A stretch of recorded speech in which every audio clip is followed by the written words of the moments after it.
अस्सलाम वालेकुम गाइस। अब ये बड़ी ही इंपॉर्टेंट वीडियो है जो मैं आप लोगों से शेयर करने लगा हूँ। यहाँ पे ये जो ऊपर आपको नज़र आ रहे हैं ये सारे लिस्ट हैं ऑल्ट कॉइन्स के, क्योंकि ईटीएफ्स को लेकर लोगों ने काफ़ी सवाल किए हैं। Litecoin, Solana, XRP, Dogecoin, Cardano, Polkadot, HBAR, Avalanche, Sui and TRX Tron लोगों के फेवरेट कॉइन्स हैं।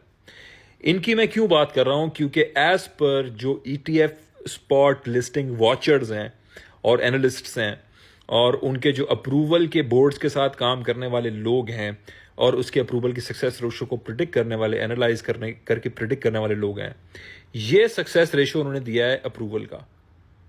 Litecoin 90%, Solana 90%, XRP 85%, Doge 80%, Cardano 75%, Polkadot 75%, HBAR 80%। लेकिन बात सिर्फ इस परसेंटेज की नहीं है, बात यह है साथ साथ कि ये परसेंटेज बेस्ड कर रही है इन चीजों की। 19B4 एक्नॉलेजमेंट फाइनल फाइलिंग की एक्नॉलेजमेंट है। ये बड़े इंपॉर्टेंट स्टेप होता है अप्रूवल का, क्योंकि किसी भी ईटीएफ का अप्रूवल डायरेक्टली नहीं होता, उसके स्टेप्स हैं। 19B4 बेसिक है, यहां से रिवर्स गियर लगाना एसईसी के लिए मुश्किल है।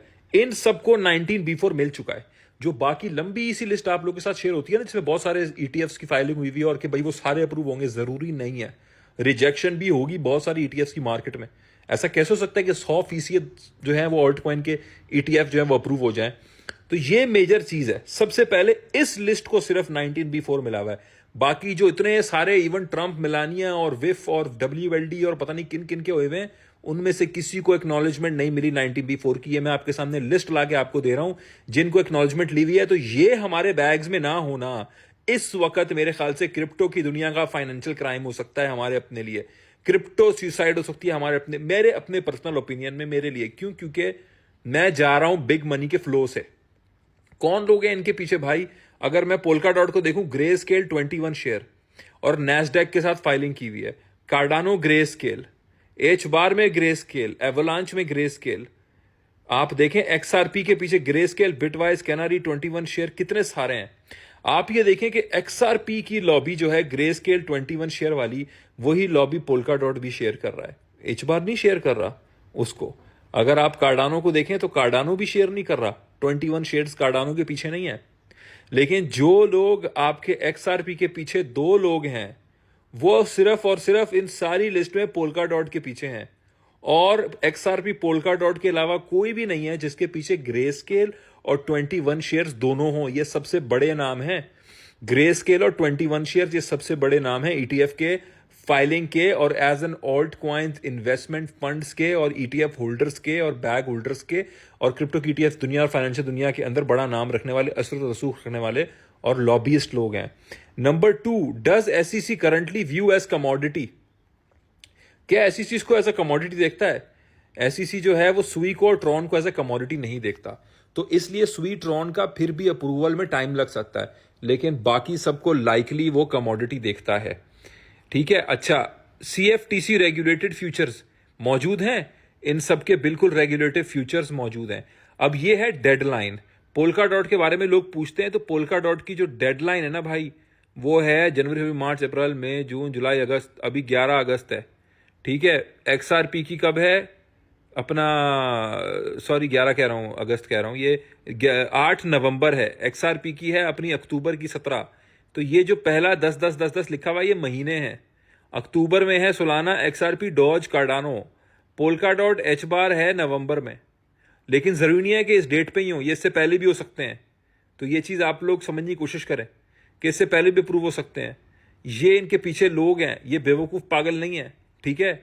और ये इनकी जो फाइलिंग है इन्होंने पहले की है, ये अप्रूव्ड है और कमोडिटी भी इनको कहा जाता है, फ्यूचर्स भी हुए हैं। ये इनकी ओवरऑल ऑर्डर्स ऑफ अप्रूवल है इन 2025। 100% कुछ नहीं होता यार, 100% इस दुनिया में कुछ नहीं होता। लेकिन 90-90, 70-70, 85% अगर इंस्टीट्यूशनल मनी फ्लो होने के किसी चीज में चांसेस हैं, तो मैं उसके अंदर अपना 15-20% पोर्टफोलियो क्यों नहीं डालूंगा? मुझे रीजन दो ना डालने का। मैं यहाँ पे money backed, institutional money flow backed logic के साथ बात करके पेश कर रहा हूँ ना। मैं मुंह बोली बातें, मन घड़त बातें, ट्रस्ट मी ब्रो साइंस के ऊपर तो नहीं आपको कह रहा। मैं तो चीजें शेयर करके कह रहा हूं। इसको तस्दीक कर लो, देख लो, इसको शेयर करो जितने लोगों के पास ऑल्ट्स हैं। मेरे ख्याल से जो इंसान क्रिप्टो में इन्वेस्टेड है उस तक ये चीज ना होना हराम है। मैं कहता हूं उस तक ये बात ना पहुंचना गलत है। ये उसके साथ ज्यादती है। ये उसकी नॉलेज में ना होना आज की तारीख में एक बहुत बड़ी फाइनेंशियल मिस्टेक हो सकती है।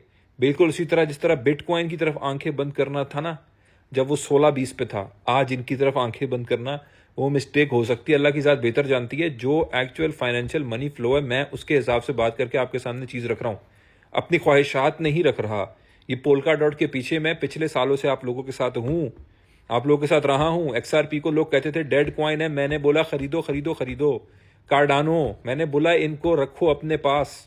सोलाना जब $8 पे था, $10 पे था, तब वहां पे सिग्नल दिया था बाय का, वीडियो बना के भी, और ग्रुप के अंदर भी, ग्रुप मेंबर्स को याद है। मैंने $8 $11 पे सोलाना को खरीद के आज तक रखा हुआ है। तो इन चीज ये हिस्ट्री का हिस्सा है। एच बार पे मेरी वीडियोस हैं, आज इनके ETF फाइल हुए हुए हैं। मैं आप लोगों के साथ साबित कदमी से तब खड़ा रहा हूं जब ये सारे इंस्टीट्यूशंस चुप करके इनके ऊपर नाम भी नहीं लेते थे, इनके बारे में बात नहीं करते थे। मैं बात करता था। ये सारी लिस्ट के अंदर अगर नाम को एक कॉमन हो सकता है, वो मेरा नाम आप लोगों के साथ हो सकता है। मैं आप लोगों से जुड़ा रहा हूं।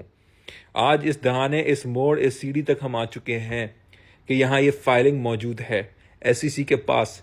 क्या ये हिस्ट्री नहीं बना रहे हम? क्या ये हम हिस्ट्री के उस मोड़ पे नहीं आ चुके जिस मोड़ के लिए जद्दोजहद हमने जारी रखी है? क्या आज हम हार मान बैठेंगे? क्या आज हम हार जाएंगे इस चीजों से? क्योंकि आज ये हमें सबसे ज्यादा मुश्किल और कठिन दौर से गुजार रहे हैं, हमारे टेस्ट से हमें गुजार रहे हैं। क्या आज हमारी रिट टेस्ट नहीं होनी चाहिए? होनी चाहिए, क्योंकि जो लोग यहां मुस्तफीद होंगे वो लोग लकी वंस नहीं होने चाहिए, वो होने चाहिए जो रिट टेस्टेड लोग हों। तो मैं ये बात आप लोगों को तहे दिल से कर रहा हूं, और जो लोग मुझे सालों सुनते आ रहे हैं वो जानते हैं कि मेरा इस चीज़ के ऊपर क्या ओपिनियन रहा है। इस चीज़ को साल पहले मैंने प्रिडिक्ट करके आप लोगों के सामने पेश किया है और आप लोगों को बताया है कि टेक्नोलॉजी और फंडामेंटल जीतेगा और इसके पीछे बिग मनी जाएगी। आज ये बिग मनी इसके पीछे भाग रही है, दौड़ रही है, फाइलिंग करके बैठी है, और ये बिलियंस ऑफ डॉलर्स हैं। ये billions of hundreds of billions of dollars हैं जो यहां पे लॉक्ड बैठे हुए हैं इस तारीखों का वेट करते हुए। तो अगर आज भी आपको लग रहा है कि ये सरासर आपकी आंखों में धूल है, तो फिर आप लोगों को सोचना चाहिए कि किस तरफ आप देखना चाह रहे हो। Thank you so much. जज़ाकल्लाह।